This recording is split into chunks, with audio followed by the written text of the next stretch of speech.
Welcome back, folks. Today we're talking about the Nuke gas scooter, which is the same as Lowrider Rock and Standard scooters. And we're going to show, somebody had requested a video on installing the belt. Rather than showing you complete disassemble and complete reassemble as far as taking the wheel loose, moving the drive shaft to get to the belt, we're just going to show you reassembly, which will try to cover some of the things that are involved in disassembly. So with your rear wheel, axle adjuster is a little bit loose. Loosen your wheel. I guess we are going to cover part of disassembly. And loosen your stay nut here and extract your wheel from the scooter. And then with your drive shaft in the body, you'll take your left side belt cover off, feed your left side belt off, and we'll talk about that pulley in there. But take your new belt, so once you've got your all the way disassembled, take your new belt, which is either a 520 or 525, 5M, 15 or 16 belt,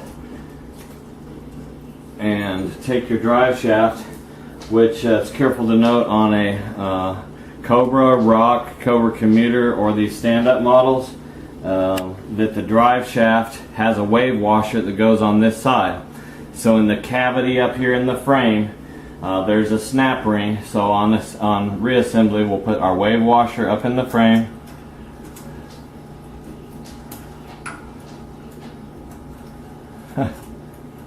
Hard to get it to stay without a little grease. You can put a little grease in there and that'll hold that wave washer from falling out. So take your shaft and your new belt and loop it over the shaft, and then stick your shaft up and in through the body from right to left, and then make sure your wave washer's in there. If you can't find one, I have seen quite a few of them run without it, but it's supposed to be in there. Once the shaft's in, on that side, then you can come over here and put in a shaft bearing and a spacer. And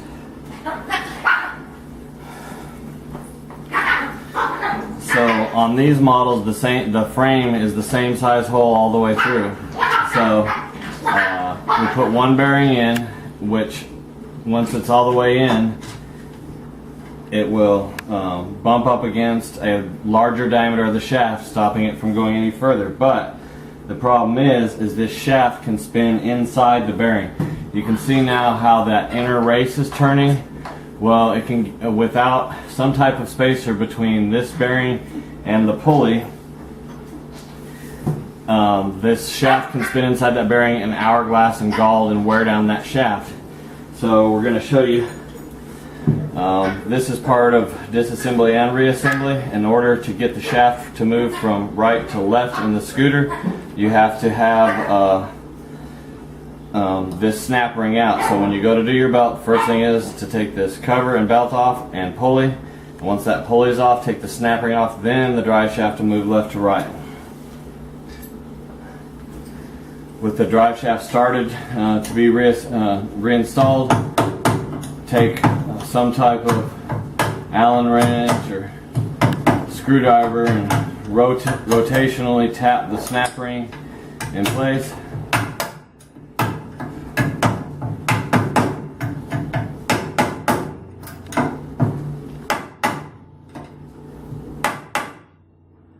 Until it's seated in there. Guess that's seated all the way.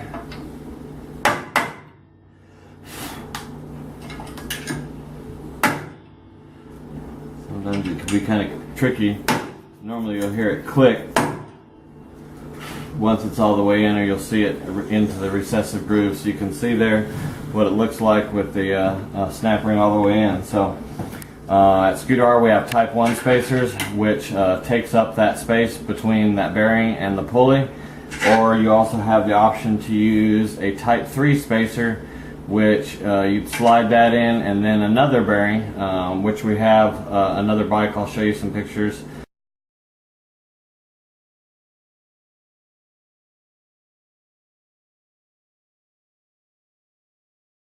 Have the short spacer and a bearing in there, but for this one we're just going to use a type 1 and put that on, and then I guess while we're here, we'll go ahead and cover these pulleys since the customer asked about these as well.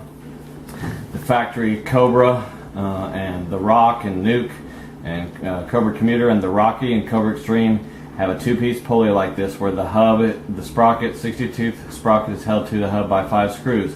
Problem with that is these screws spit out sometimes and mess up the sprocket, and then if you go and try to put new screws in it like we did today, we couldn't even get one all the way in or tight and it broke off. So if you think that it's more trouble than it's worth, for I think about the same money or a little cheaper, you can get the one-piece pulleys now at Scootr.com. So definitely take those screws out and Loctite them and put them back in so that they don't come out while riding. And then you have a 4mm keyway bar that keeps the pulley in place.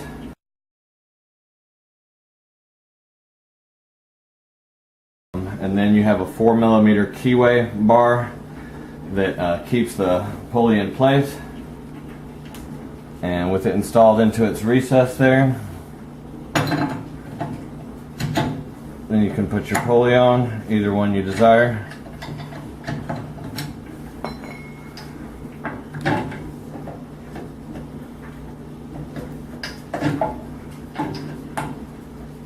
She's gone.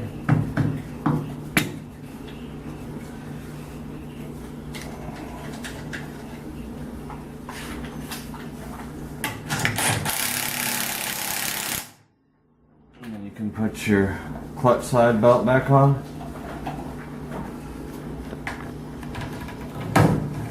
And put your belt cover back on.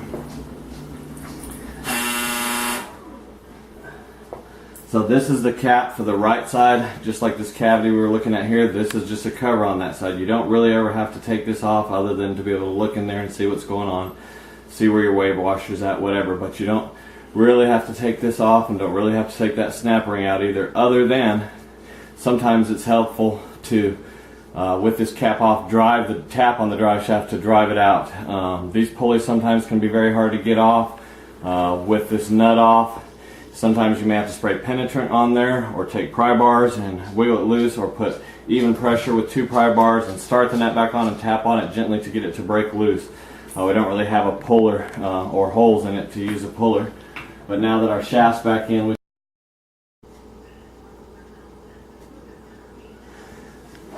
so once your shaft is reinstalled, your new belt, just swing it out of the way or tuck it out of the way while you put your wheel in.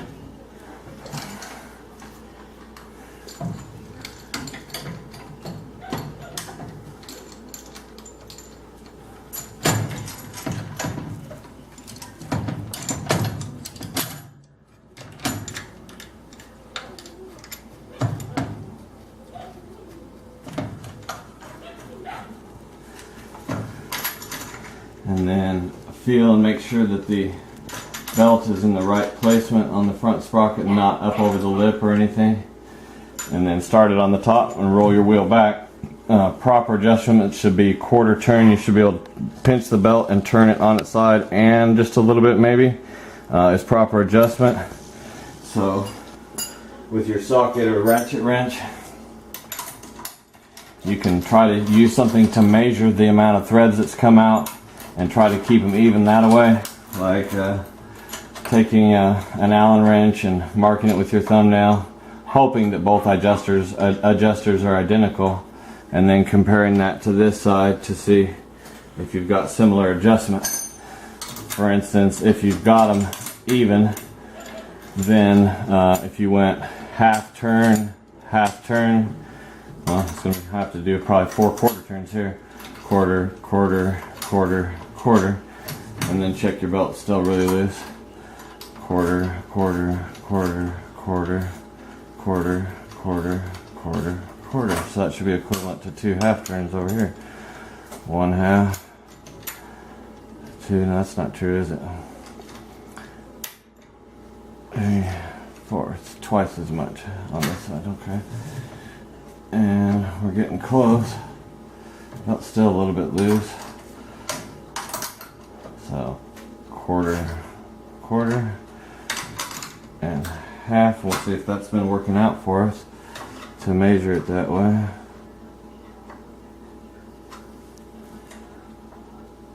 Pretty similar.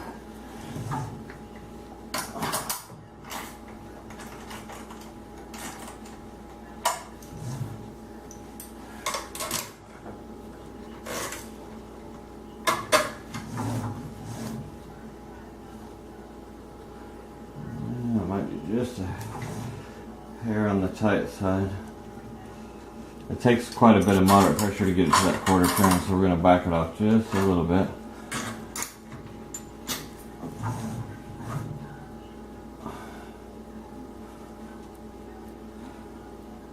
We can turn it to or beyond 90 degrees.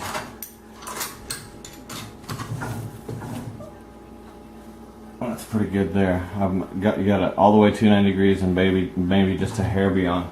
So once you've achieved that, you can go ahead and tighten down your axle nut.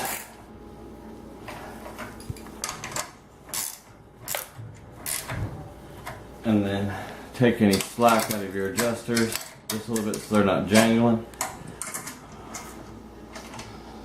And then tighten up your brake stay nut. Sometimes you may have to stick a Phillips in from the bottom or another wrench. Let's see.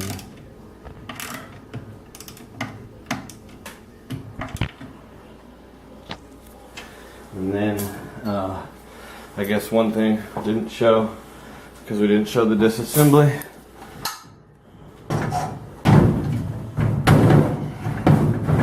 was what you might be doing with your brake cable here, which is loosening that nut so you have some free play here for taking the brakes off if you're doing any wheel work.